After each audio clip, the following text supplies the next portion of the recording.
Hello, my name is Naveed Kaymanesh, and I'm doing this presentation on a local pizzeria called Fox's Pizza Den. I'll be going into some of the franchise history and some of the history of the local business, and I'll also be going into some of the recent HR problems that they're facing and possible solutions that they have available to them. The first Fox's Pizza was opened up by Jim Fox on March 7th, 1971, in Pitcairn, Pennsylvania. After great success of the first restaurant, he opened up two more operations and started the franchise in 1974, only 3 years after opening up the first establishment. In 1986, Jim Fox opened up the Fox Pizza Commissary, where he was able to order his ingredients in large quantities and distribute them out to his franchisees at low cost. The franchise is known for its high-quality ingredients, including its hand-tossed pizza dough and its award-winning pizza sauce. They also serve strombolis, salads, hoagies, and other sides. It gives it a lot of the flavors that East Coast family restaurants have, so it feels like you have the East Coast flavors here in Logan. The other reason why Fox's Pizza is well known is because of its low franchising costs, making it so that it's an appealing business for inexperienced entrepreneurs. I wanted to do this report on a small or new business. In this case, Fox's Pizza was opened in November 2009, and it's owned and operated by Mr. and Mrs. Hubner. It only has 9 employees, including its managers, which is Mr. and Mrs. Hubner, so this operation definitely fits the bill. It's located on 545 East and 1400 North, which is right next to Panda Express and Lee's Marketplace. The franchise was designed so that the owners could get an opportunity to connect with the community, and as a result, this den has a very relaxing environment so that college students can come by, hang out, or study while they have their meal. It's an excellent atmosphere for developing a returning customer base, and it's been a pleasure to work on this organization as well. Mr. Hubner was born in Germany, and he graduated from Utah State University in 1992 with a degree in landscape architecture. He started a landscaping business with a partner, but his business partner decided to buy the business out from him, and Mr. Hubner moved to Colorado. In Colorado, he started a new landscaping business, and about 3 years ago, he decided to move back to Logan and brought his operation with him. The business is a very successful business, but because it's a landscaping business, it closes during the winter. So Mr. Hubner was forced to find a different form of income during that time period, and thus the Logan Fox's Pizza Den was born. Here's where the human resource problem comes in. For a new business, the den is growing quickly, but spring has just begun and Mr. Hubner needs to start his landscaping business again as well. As a result, he doesn't have the time to run both businesses at the same time. And because Mr. Hubner makes more money through his landscaping business, it takes priority over the pizza den. He's looking for a manager that will help run the business without him actually being there. And his question now is whether he should promote a current employee to take the management position, or if he should hire a manager externally. Having an external employee come into the business will bring in a breath of fresh air. An outsider should bring new management practices to the table and should be able to spot existing problems. Also, according to a study by Lauterbach, it was found that on average, an organization that hires external successors tends to perform better in the long run.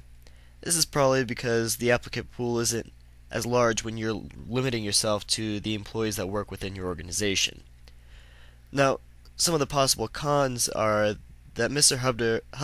Hubner is unsure about hiring and trusting someone he doesn't know to run his business, which he's put so much time, money, and effort into. Also, hiring externally could reduce employee morale because they could develop a sense of being stuck in the position that they're at, and in the end would increase the turnover rates for the business. Mr. Hubner could overcome the unknown factor mentioned in the slide before in a couple of ways. He could hire someone with a good and extensive history in retail management. This could be costly though because the demand for such an employee with the skills necessary would be high. He could also try to hire someone to work underneath him until he's comfortable with that employee. This will greatly reduce the amount of employment shock and would be considered as a form of training. The only problem with this method is that it could be extremely expensive if Mr. Hubner sees that this employee is not fit for the position, or if he just doesn't like the employee to take the spot at all. Also, Mr. Hubner is kind of short on time because spring has already begun and he's still managing the other business as well, so he doesn't have too much time to supervise this manager. As for the morale problem, that would be solved through the high turnover rates in the restaurant industry. So eventually what will happen is the old employees will cycle out and the new ones will come in and they won't even be affected by the change in management. The other solution that Mr. Hubner has is he could promote someone within the organization to take the new managerial position. The pros are that Mr. Hubner actually knows an employee or has an employee that he's willing to promote to the new management position, and in fact this employee has worked for Mr. Hubner for his landscaping business as well over the last few years. Also, because this employee has been working for Mr. Hubner or at Fox's since it opened in November, he should be able to carry the image that this den has, and he should be able to carry the culture that it has as well. Some of the cons are that this employee doesn't have much managerial work experience though. Additional training may be required for this employee, and without doing so could increase the risk of business failure. The other employees also see this employee as an equal and may not respect the new position given to him. This could once again increase employee turnover as well. There are some possible solutions to the cons mentioned in the previous slide. For the experience problem, Fox's Pizza Den is known for being able to help new entrepreneurs start their own business. As a result, they provide training services for new owners. This employee can go through this training program, but he may just want to start his own den after getting out. There's also a couple of schools and universities in the area that provide education and management, but these classes are very expensive as well. The other thing is the employee image problem that was mentioned in the previous slide. High turnover, as mentioned in the external employment area, does benefit with this employee's image because new employees will come in and they won't be affected by this change in management.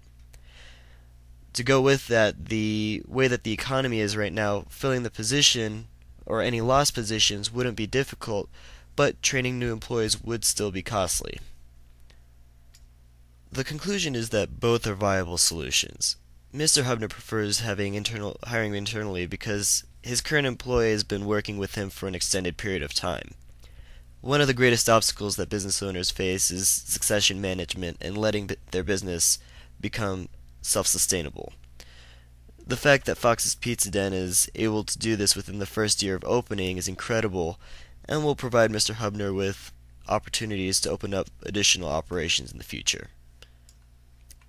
To end this presentation, I wanted to show you the 32-inch pizza challenge. The rules are that two people have to eat a 32-inch pizza in 1 hour. If you win, you get a free large pizza for every week of the year. If you lose, you have to pay for the pizza, which is $35 and $5 more for each topping on top of that.